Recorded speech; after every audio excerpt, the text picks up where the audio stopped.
Hi, thank you for joining me. This is Cheryl, and I'm going to be doing some tarot today. And you can just take whatever resonates, and let's see what the tarot has to say. The first card I'm going to pull is from the Wild Unknown Animal Spirit Guidebook.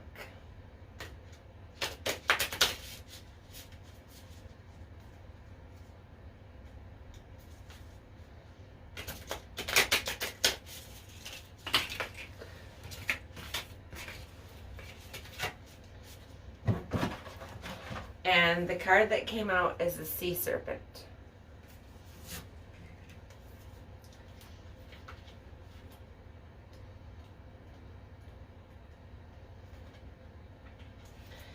The sea serpent is healing emotional wounds, expressing desires.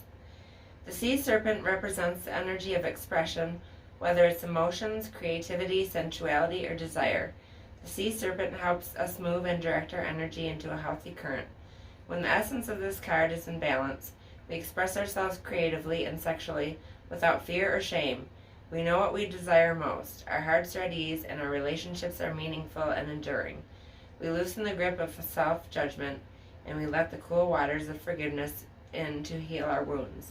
When the energy of the sea serpent is not yet activated, our emotions and creativity are left in the muddy waters. The current of expression stagnates in some areas of our lives, and in other places it floods. It's important to remember, no matter what the waters of our emotional lives look like, the sea serpent loves us just the same.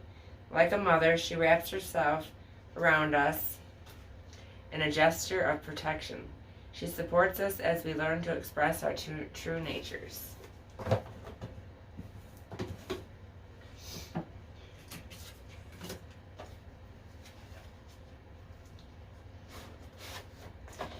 And I'm going to pull some cards from the Osho Zen Tarot.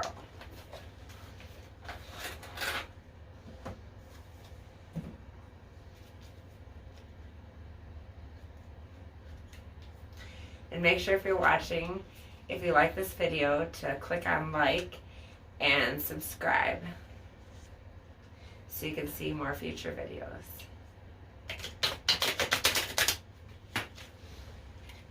The first card we got is Silence.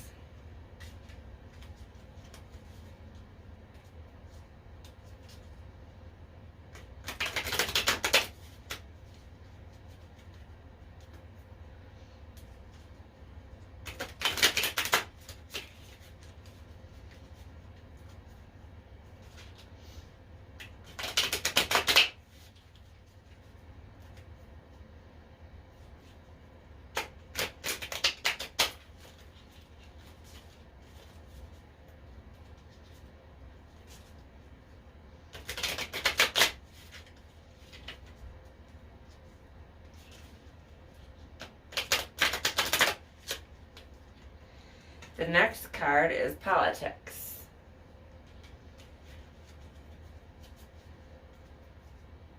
Let's see if any more cards want to come out.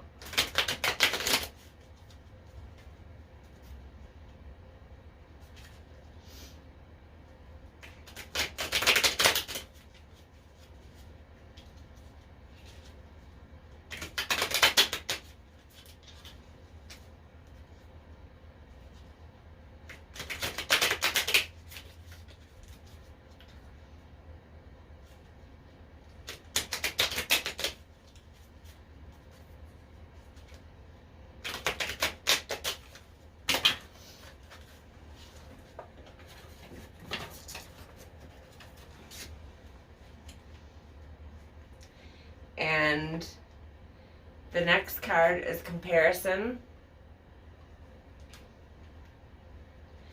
Past Lives, Breakthrough, Traveling, and Compromise,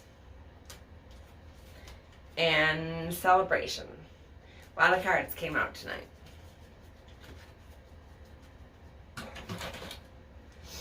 Okay.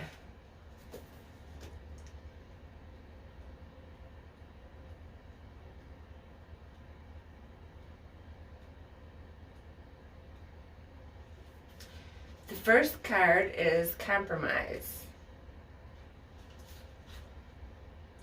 In the courts of ancient Japan, the male attendants were often selected from the ranks of petty criminals who were castrated. Because of their intimate familiarity with the activities of the court, they were often the center of the political and social intrigues and exercised a great deal of power behind the scenes. The two figures on this card remind us of the sleazy and conspiratorial situations we can get into when we compromise our own truth. It is one thing to meet another halfway to understand a point of view different from our own and work towards the harmony of the opposing forces. It's quite another to cave in and betray our own truth. If we look deeply into it, we usually find that we are trying to gain something, whether it's power or the approval of others. If you are tempted, beware. The rewards of this kind, compromise, always leave a bitter taste in the mouth. Don't be clever, otherwise you will remain the same. You will not change. Half techniques on the path of love and half techniques on the path of meditation will create much confusion in you. They will not help. But to ask for help is against the ego. So you try to compromise. This compromise will be more dangerous. It will confuse you more, because made out of confusion, it will create more confusion. So try to understand why you hanker for compromise. Sooner or later you will be able to understand that compromise is not going to help, and compromise may be a way of not going in either direction. It may be just a repression of your confusion. It will assert itself. Never repress anything. Be clear-cut about your situation. And if you are confused, remember that you are confused. This will be the first clear-cut thing You have a car. that you are confused. You have a car. You have a car. This will be, you have started on the journey. Sorry about that.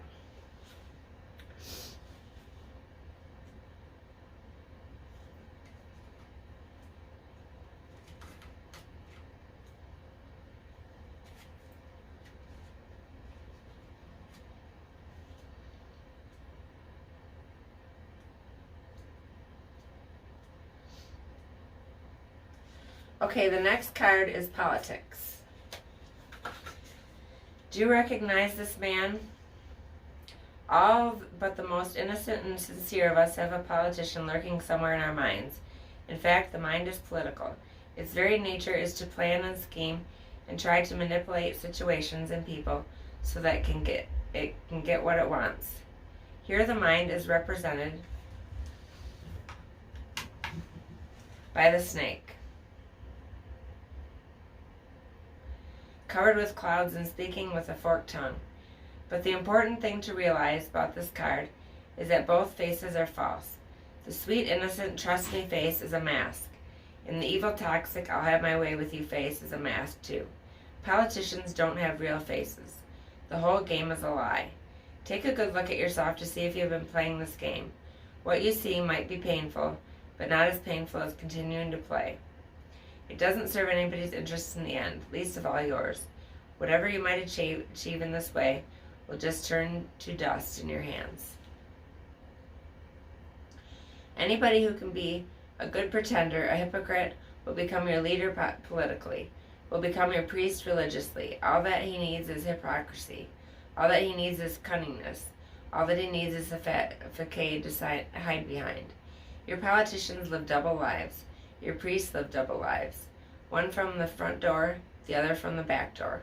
And the back door life is their real life. Those front door smiles are just false. Those faces looking innocent are just cultivated. If you want to see the reality of the politician, you have to see him from his back door. There he is in his nudity. And he is, so is the priest. These two kinds of cunning people have dominated humanity. And they found out very early on, if you want to dominate humanity, make it weak. Make it feel guilty. Make it feel unworthy. Destroy its dignity. Take all glory away from it. Humiliate it. And they have found such subtle ways of humiliation that they don't come in the picture at all. They leave it to you to humiliate yourself, to destroy yourself. They have taught you a kind of slow suicide.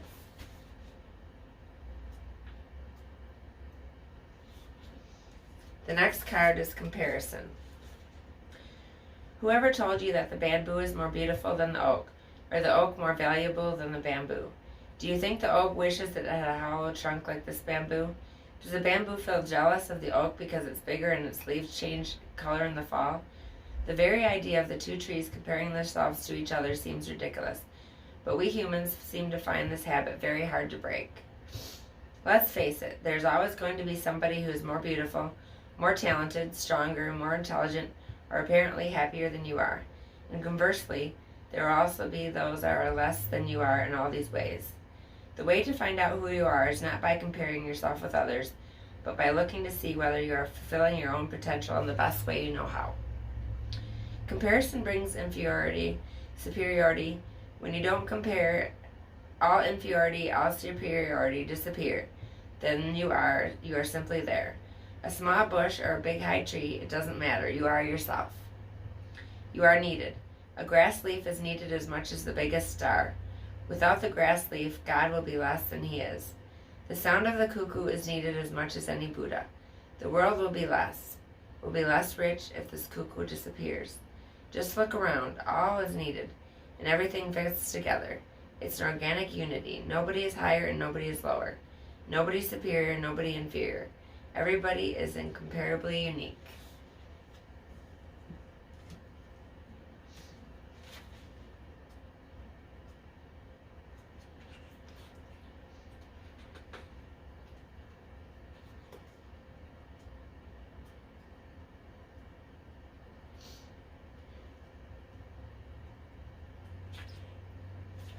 The next card we have is Celebration.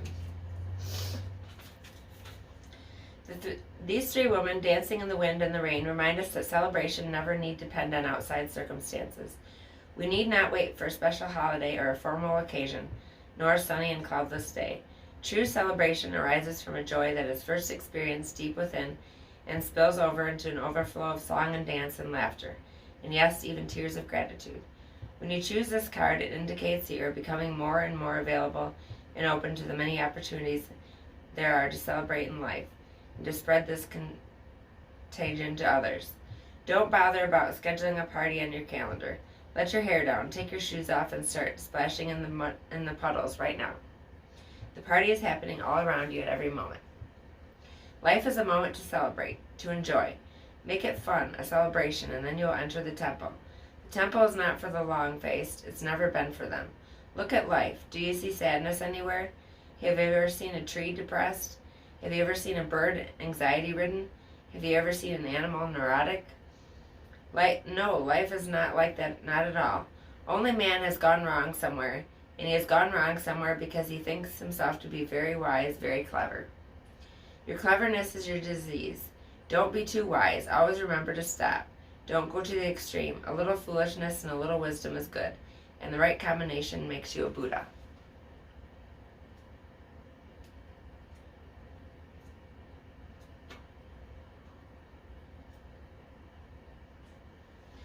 Okay, the next card is Traveling.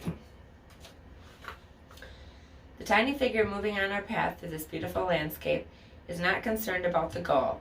He or she knows that the journey is the goal. The pilgrimage itself is the sacred place. Each step on the path is important in itself. When this card appears in a reading, it indicates a time of movement and change. It may be physical movement from one place to the next, or an inner movement from one way of being to another. But whatever the case, this card promises that the going will be easy and will bring a sense of adventure and growth. There is no need to struggle or plan too much. The traveling card also reminds us to accept and embrace the new, just as when we travel to another country with a different culture and environment than the one we are accustomed to. This attitude of openness and acceptance invites new friends and experiences into our lives. Life is a continuity, always and always. There's no final destination. It is going towards. Just the pilgrimage, just the journey in life itself. Not reaching to some point, no goal. Just dancing and being in pilgrimage, moving joyously without bothering about any destination. What will you do by getting to a destination? Nobody has asked this, because everybody is trying to have some destination in life, but the implications. If you really reach the destination of life, then what? Then you will look very embarrassed. Nowhere to go. You have reached to the final destination. And in the journey you have lost everything. You had to lose everything. So standing naked at the final destination, You will look all around like an idiot.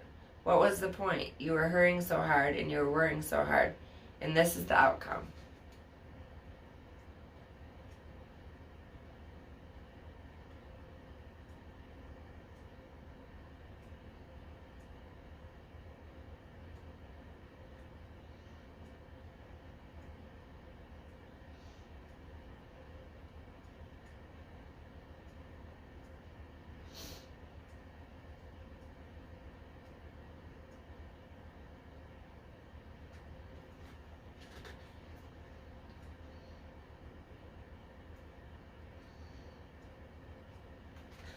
Okay.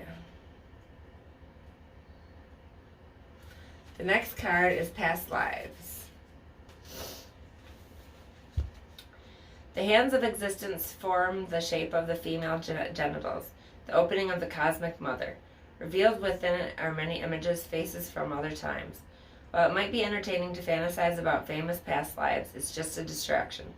The real point is to see and understand the karmic patterns of our lives and their roots in endless repetitive cycle that traps us in unconscious behavior. The two rainbow lizards on either side represent knowing and not knowing. They are the guardians of the unconscious, making sure that we are prepared for a vision that might otherwise be shattering. A glimpse into the eternity of our existence is a gift, and understanding the function of karma in our lives is not something that can be grasped at will. This is a wake-up call. The events in your life are trying to show you a pattern as ancient as the journey of your own soul. The child can become conscious only if in his past life he has meditated enough, has created enough meditative energy to fight with the darkness that death brings. One simply is lost in oblivion and then suddenly finds a new womb and forgets completely about the old body. There is a discontinuity. This darkness, this unconsciousness creates the discontinuity. The East has been working hard to penetrate these barriers, and 10,000 years' work has not been in vain. Everybody can penetrate to the past life, or many past lives, but for that you have to go deeper into your meditation, for two reasons. Unless you go deeper, you cannot find the door to another life. Secondly, you have to be deeper in meditation, because if you find the door of another life, a flood of events will come into the mind. It's hard enough to even carry one life. Next is silence.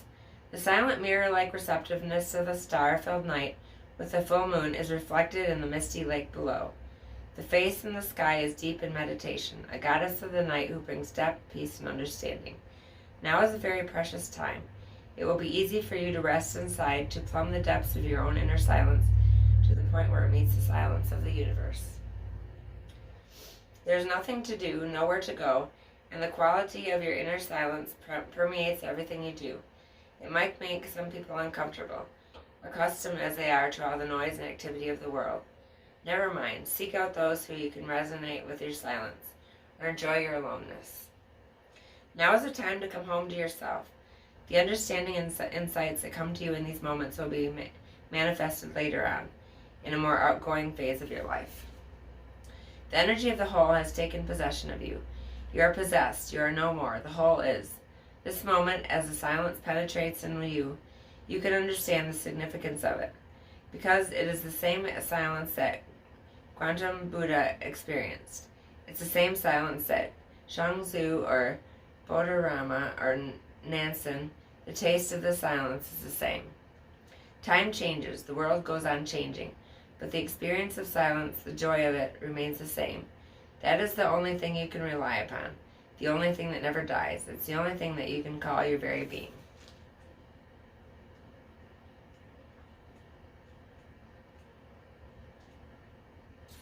And the last card is Breakthrough. The predominance of red in this card indicates at a glance that its subject is energy, power, and strength. The brilliant glow emanates from the solar plexus or center power of the figure, and the posture is one of exuberance and determination. All of us occasionally reach a point when enough is enough. At such times it seems we must do something, anything, even if it later turns out to be a mistake, to throw off the burdens and restrictions that are limiting us. If we don't, they threaten to suffocate and cripple our very life energy itself. If you are now feeling that enough is enough, Allow yourself to take the risk of shattering the old patterns and limitations that have kept your energy from flowing. In doing so, you will be amazed at the vitality and empowerment this breakthrough can bring to your life. To transform breakdowns into breakthroughs is the whole function of a master. The psychotherapist simply patches you up. That is his function. He is not there to transform you. You need a metaphysicology, the psychology of the Buddha. It is the greatest adventure in life to go through a breakdown consciously. It is the greatest risk because there is no guarantee that the breakdown will become a breakthrough. It does become, but these things cannot be guaranteed. Your chaos is very ancient. For many, many lives, you have been in chaos. It's thick and dense. It's almost a universe in itself. So when you enter into it with your small capacity, of course there's danger. But without facing this danger, nobody has ever become integrated. Nobody has ever become an individual, indivisible. Zen or meditation is the method which will help you go through the chaos, through the dark night of the soul, balanced, disciplined, alert. The dawn is not far away, but before you can reach the dawn, the dark night has to be passed through. And as the dawn comes closer, the night will become darker. And that is the tarot for today. That was kind of a long one. A lot of cards came out today. But I hope you enjoyed it, and make sure if you like this video that you click on like and subscribe so you can hear future videos. Thank you.